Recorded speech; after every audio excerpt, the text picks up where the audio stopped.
ကရနီပြည်နယ်လွိုင်ကော်မြို့နယ်ကကုန်းဖောင်ရွာတိုက်ပွဲအတွင်းမှာစစ်ကောင်စီတပ်သားတွေတေဆုံးမှုရှိပြီးလက်နက်20ကျော်သိမ်းရတယ်လို့ရှိုင်းတောင်အမတ်ထောင်ငါတရင်ထုတ်ပြန်ပါတယ်စစ်ကောင်စီတပ်ကကုန်းဖောင်ရွာကိုအင်အား900ဝန်းကျင်နဲ့နိုဝင်ဘာ3ရက်ကစစ်ကြောင်းထိုးလာတာကိုမဟာမိတ်တရင်တွေနဲ့ပူးပေါင်းတိုက်ခိုက်ခဲ့တာလို့ရှိုင်းတောင်အမတ်ထောင်ငါတရင်ကဒီဇင်ဘာ2ရက်မှာထုတ်ပြန်ပါတယ်ကုန်းပေါင်းရွာဟာလွိုင်ကော်မြို့နယ်လွိုင်လင်းလေးမြို့ရဲ့အရှေ့ဘက်ချမ်းမှာရှိပြီးစစ်ကောင်စီတပ်ကလွိုင်ကော်မြို့နယ်လင်းဖုန်ကြီးရွာကတဆင်ထိုးစစ်ဆင်ခဲ့တာလို့မြေပြင်ရဲဘော်တအုပ်ကပြောပါတယ်လင်းဖုန်ကြီးညာကုန်းပေါင်းကတစ်ဆက်သေးပဲအဲ့ဒီနေ့ကမနက်ပိုင်းကတည်းကစဖြစ်တယ်သူတို့ဘက်ကအကြအများတော့လေးချောင်းပစ်ကူတောက်ချောက်ပဲ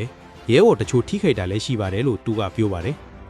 ဒါအပြင်ပြီးခဲ့တဲ့နိုဝင်ဘာနောက်ဆုံးပတ်ကဖဲကူမြို့နယ်တောင်စလုံးကျေးရွာကစစ်ကောင်စီတပ်စခန်းတစ်ခုတိုက်ခိုက်ခံရပြီးထိခိုက်ဒေဆုံးသူတွေများတယ်လို့ဒေသခံစီရေးတရင်မြစ်ကဆိုပါတယ်နိုဝင်ဘာ25ရက်ကတောင်စလုံးမှာစက်ကဆတ်တပ်စခန်းဝင်စီးခံရတယ်အရှင်9ယောက်မိတဲ့တော့ကြားတယ်လက်နက်တွေပါရတယ်လို့သူကပြောပါတယ်အဲ့ဒီဖြစ်စဉ်နဲ့ပတ်သက်လို့တပ်ဆိုင်ရာမြေပြင်တဖွဲ့တာဝန်ရှိသူတွေကိုလူထုနေဦးကထက်မှန်အတည်ပြုနေဆဲဖြစ်ပါတယ်ပင်လောင်းဖဲကုန်းနဲ့လွိုင်းခေါ်ဒီမော့ဆိုနဲ့ဘောလက်ခဲမြို့နယ်တွေမှာရွေးကောက်ပွဲလုပ်မဲ့စစ်ကောင်စီကကရင်နီပြည်နယ်နဲ့ပြည်နယ်တခြားကိုစစ်မျက်နှာ9ခုဖွင့်ပြီးထိုးစစ်ဆင်နေတာဖြစ်ပါတယ်ကရင်နီပြည်နယ်ကိုစစ်ကောင်စီတပ်ထိုးစစ်ဆင်ရမှာစစ်မှုထမ်းနဲ့ပအိုးပီတုစစ် PNO တွေအဓိကအသုံးပြုထားတယ်လို့ကာကွယ်ရေးတပ်ဖွဲ့တွေကထုတ်ပြန်ထားပါတယ်